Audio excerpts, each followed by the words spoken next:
I love the sizzle. I love Love that the sound. sizzle, Joe. And I love that smell. These are soon to be tears of joy from cutting these onions. Yeah. All right, so you're getting the onions in first. We're making the soffritto. Yeah.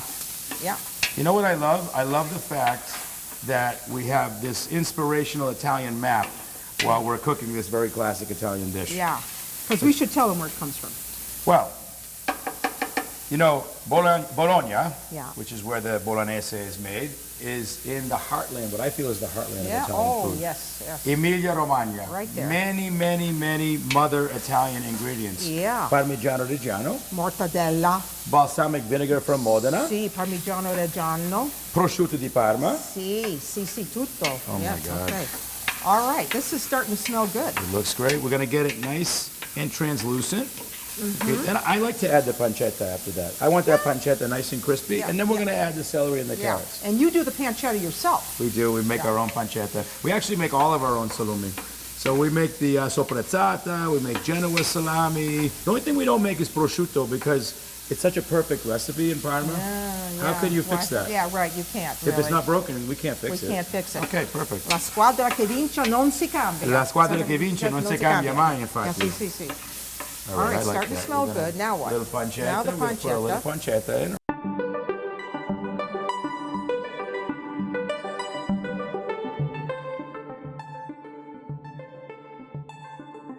So this is looking good, right? It looks great. I see a little bit of browning happening on the pancetta. It's gonna burn a little bit more, which is fine, right? So then now a little bit of celery, right? Yeah, and I think the secret to these aromatic vegetables is that they're diced very, very Oh, fine. absolutely. Yeah. Absolutely. I'm gonna put a little more Because heat on with this the thing. sauce, you want a sauce that's going to cling to the pasta, right? Absolutely. So if the vegetables were too big, that just wouldn't happen. Correct.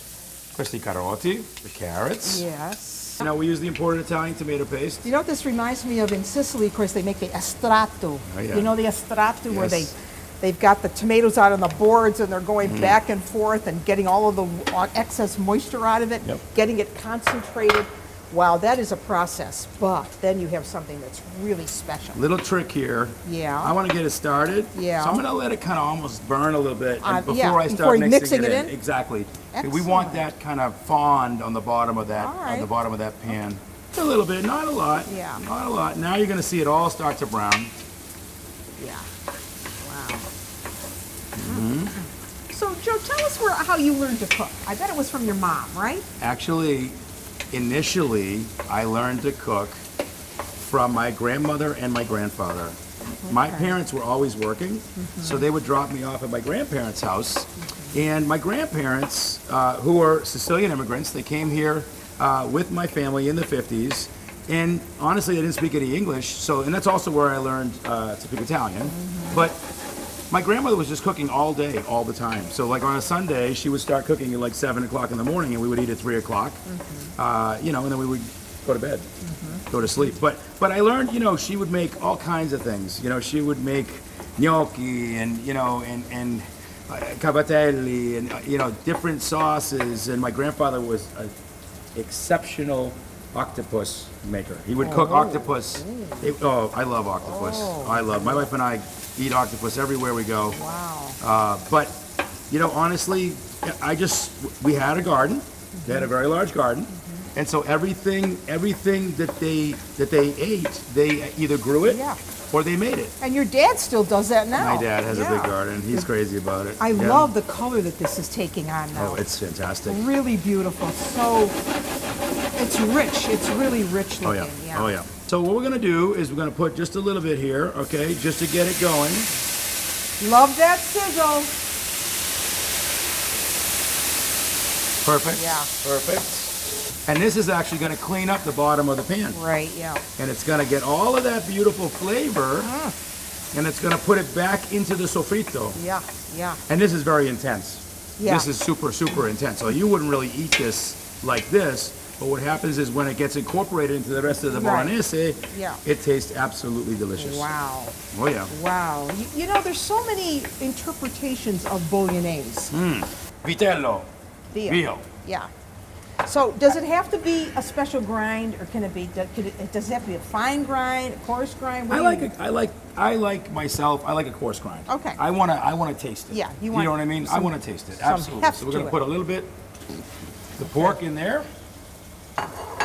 Okay. We're gonna put the beef over here. So we have equal amounts of each of We do. these. Yeah. Absolutely. This recipe has Okay. equal amounts Yeah.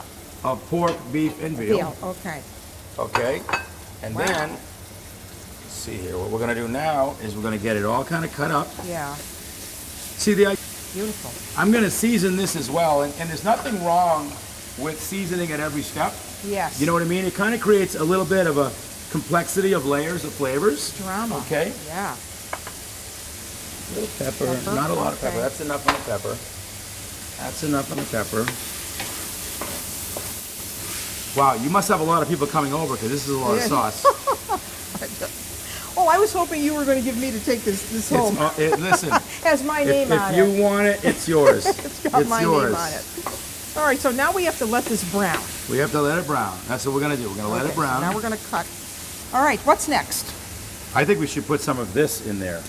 Yeah, What do you think of I this? agree with you. You know what this is? Yeah, I do. San Marzano DOP, DOP. Denominazione Origine Protetta, which means That's right. Which means denomination of origin protected. Italians are very particular about their mother ingredients, and this is a mother ingredient Yeah. from the Valley of San Marzano. Right. And they want to make sure that only DOP San Marzano tomatoes get labeled San Marzano tomatoes. Couldn't have said Fantastic. it better myself. We actually Absolutely. opened a can already, Yeah. and we have.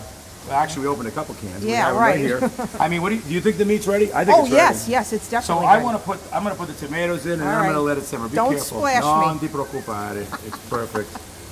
Look at those tomatoes, gorgeous. Oh, And you put them in this- whole.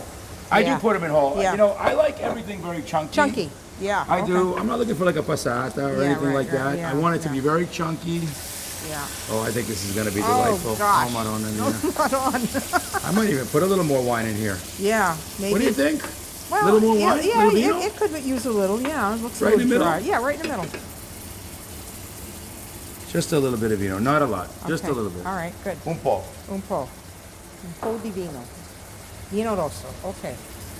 Now, Let those it boil. tomatoes, aren't they beautiful? Oh, the tomatoes are gorgeous. So how long do you think we're going to leave this now? I think we should leave it for 40, 45 minutes. We're gonna lower the heat Okay. a little bit.